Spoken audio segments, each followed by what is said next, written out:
talk about the metaverse. Facebook meta outrage. Well, for Facebook, will That Meta make is what it everything means. better? Hell is where you will be.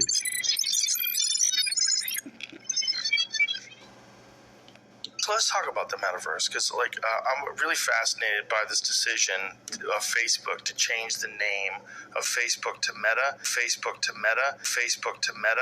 and to the metaverse, which I think people are just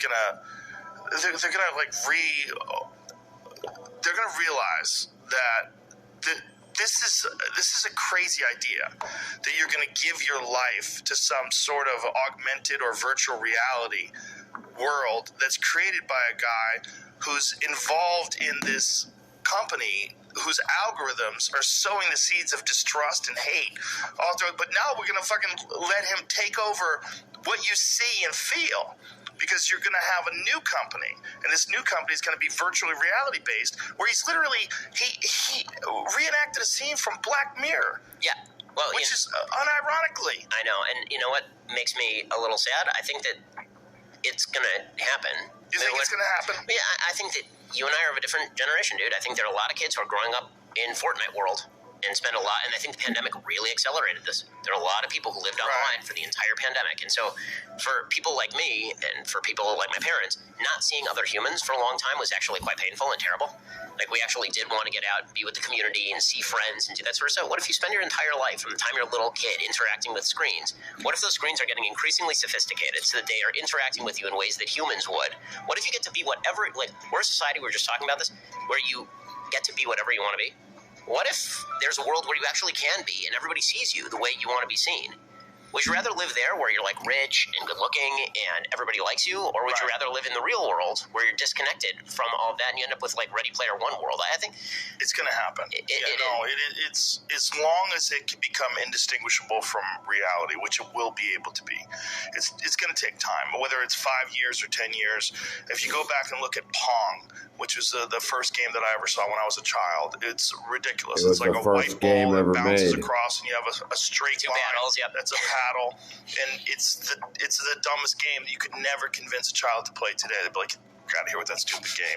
I can go play Halo, right? But back then, when I was a child, that was a big deal. If you go in the future from now, what they have available now with these insane video graphics, the Unreal Engine, and then move yourself 20 years in the future, it's going to be indistinguishable. And the AI is getting better and better in terms of being able to imitate human behavior, in terms of being able to innovate on its own. And haptic feedback suits and all these different things, and all these video games that they have that emulate sports, they're getting so close.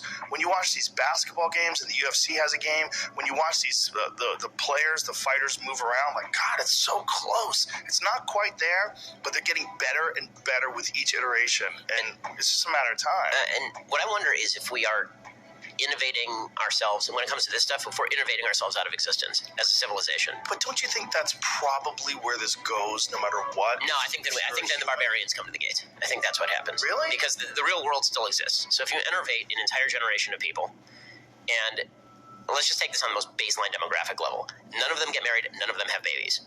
In 2 generations, this ain't going to matter. You're going to have a good time in the virtual reality, and then there are going to be no babies to carry this on, and the only people on Earth are going to be religious Jews, religious Catholics, and religious Muslims, and that's it. The vulnerability lies in the power grid, because the power grid is so vulnerable that if someone just detonated the power grid, all this stuff stops, and then you have no life. Your life is you've invested it completely in this augmented world, this virtual world. That doesn't exist. World, all you have to do is pull the plug, and it's out. And it's done. It's out for millions of people. Yep. All you got to do is pull the plug, and it's done. Culture. Like, if you and really people are giving their lives to this. Of a computer system, some sort of It's virtual reality. Yeah, no, this that's right. This is what hell. I fear is that when you do that this to a civilization, it's basically the equivalent of you bring a wild animal and you put it in a cage for a long time, and now you can't release it back in the wild, right? It's going to get eaten. What happens to you as a civilization? Right? What happens if you've taken an entire generation of people, told them that their entire life exists online, they don't have to interact with other humans, they don't have to interact in human ways with other humans, and then there's like an entire other Earth out there that isn't doing any of this. Right? China, by the way, China's not doing this. Right? Yeah. China's banning it. Yeah. China's banning it. China's saying you're not allowed to go online certain days of the week if you're a kid. Right? We're going to ban the kind of stuff that you can see.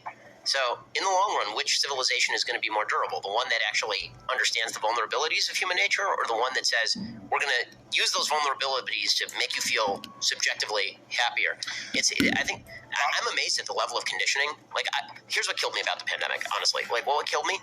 The level of conditioning that it took in order to rejigger how people think was so low. It shocked the hell out of me. It really shocked me. I was talking with my business partner, Jeremy Boring, about this, and early on in the pandemic, he was like, people aren't going to stand for this. Like, when they shut everything down, it's like 3 months from now, people are going to be losing their minds. They're going to be out on the streets protesting to get rid of the masks, and they're going to be out at ball games again. I was like, that's not right. I think it'll take a year.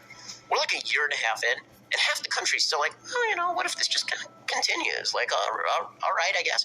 Like, the amount of dependency that was bred by people saying, just go back to your house. And people human beings are really adaptable. And it's something that Brett Weinstein and Heather Heying talk about. Right? Really it's our superpower. We're super duper addicted. Yeah. So we're super adaptable. To our own detriment. Sometimes to our own detriment. So if we change our social circumstances radically in a way that's unhealthy for us, and we are now interacting with technologies that were built to take advantage of our lizard brain, then what happens when there are people who are just not engaging in the same game? They're not playing the same game that we are. Right? We're essentially drugging ourselves. Robert Nozick is the libertarian philosopher. He talks at one point about what he calls the experience machine, his thought experiment. And the experience machine is basically VR. He's writing this in early 1960s. He says, what if there was a machine where you could plug into it, you'd feel the illusion of choice, you'd feel as though your choices had some sort of significance, and it would give you the dopamine hit that you get in regular life. Would you plug into it or would you not? Right. And his theory was you wouldn't plug into it because you still want to feel like your life has real-world consequences. But what if everybody you know is in that experience machine? Then you're the one who gets left out if you're not in the experience machine. What is real world? I mean, that's what the problem is. That analogy was created before the sophistication of computer systems has reached the point now where you can look at it 20 years from now and you kind of get an understanding of where it's going to be. When you're dealing with what's possible, that phrase now, has been out way before the internet. You're going to be able to stop people from doing it because I think it's going to be so overwhelmingly addictive. You look at how many people are just addicted to looking at their Instagram. Yep. It's so simple. Yep. It's nothing. I mean, it's nothing. The dopamine hit you get off this little phone, it's minimal, but people are completely all in on it. Yep. And I think that I do wonder if there's going to be, and I wonder what you think about this, if there's going to be a bifurcation in the same way there's been a bifurcation about so many issues between the people at the top of sort of the elite spectrum and the rest of the population, where the people at the elite spectrum are making the metaverse, but their kids aren't actually in the metaverse. Right, like Steve Jobs did. Video I'm making. Birthday. President is turning 7. Okay, guys, just to let you know, this was 2 years ago. 2 years ago. 3 today, and he is joining us by phone right now. Good morning to you, Mr. President. We will not forget. Good morning. Happy birthday. How do you plan to celebrate? Well, I think I'll just work if you want to know. When you say celebrate. You gotta have a cake or something. What about a cake? We'll have a little piece of cake tonight, but in the meantime, we're doing a lot of things. We're doing a lot of good things, a lot of things that are turning out to be very good for our country. I enjoy that doing more. That's better than taking it easy. There's always going to be plenty of time to take it easy, I guess. And if you don't mind, on that note, Esquire magazine did this story, and they say, well, the President Trump, the truth is, according to insiders, he likes running for president, but he hates the job.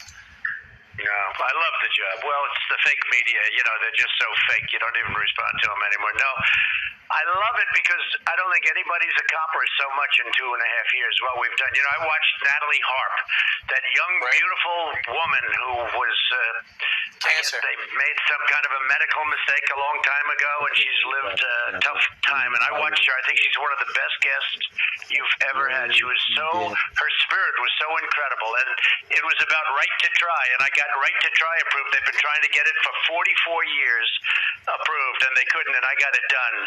Where people that have a real problem. People that are terminally ill in many cases, that only people really at a certain level, they couldn't go and use any of our great medicines, any of our great genius that we have, and we have the greatest in the world medically and in other ways too. And I think she was just one of your great guests. I thought Well, and just to confirm, amazing. Mr. President, if anyone missed it, Natalie Harp's got this rare bone cancer, and they basically were just getting her ready to die and trying to give her opioids to make the pain less, and she didn't want to. And you became president. She had the right to try. She tried some experimental drugs, and she's living with cancer, back to work, out of pain. Out of her wheelchair? And she has a shot at a great life. She says she's alive because of you, Mr. President. Yeah, she's got a great shot, and you know, many other people are like that, where right to try has helped them, where, you know, they used to go to Asia, they'd go all over the world looking for a cure. Now they can stay home, and we have the best medicines, but they'd be in a line where you have to wait, it has to be approved, and you wouldn't be able to give it to anybody. Now we're able to do that, and it was a complex process, believe it or not, but for So this was 2 years ago. So in the past 2 years, look what has happened. Look what he set up to be knocked down. 44 years they tried, they couldn't get it, we got it, and there's so many people like Natalie, but I thought she was just an incredible person. All right, let's... For 44 years, we've been trying, and we finally did it. Okay, yeah, Now, as always, I'm outside standing on the lake. The sun has not come up. Literally, first light just cracked. Here, I'll go ahead and switch the camera. Okay, like I was saying, you see the light, first light is where I am at right now. I'm sitting here stargazing. There's no clouds out, just to let you know. It's kind of hard to pick up the stars, but look, when I first walked out here, because I like to walk out here after I set everything up for work, and I come out here and I chill. Have me a smoke, record the sky, stare at the stars. Well, planes have been flying over. You know the story, okay? You know the story. Hearing planes, seeing planes are all over the place. Half of them don't make no noise. Half of them don't look like planes. Well, while one of them was flying from this direction, right, it was coming overhead. Like imagine that Christ star is the plane, okay? Now, when I first walked out here, right overhead, a meteor flew right overhead.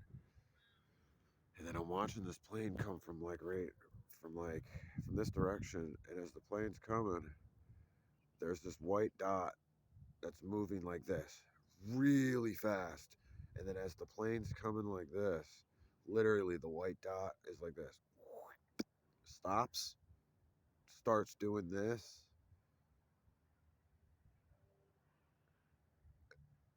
Then like that. And then the airplane literally just flew right by it. It stopped. And then it parked right after it was flying around in circles.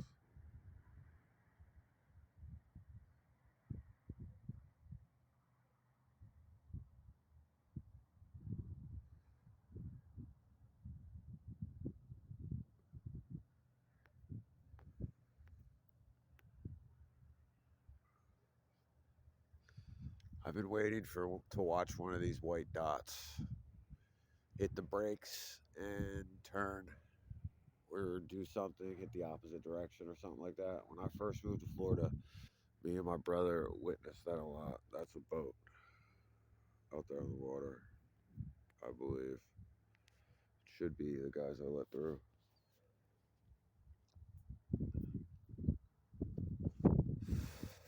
But when I first moved to Florida, me and my brother were sitting outside. It was like midnight or something.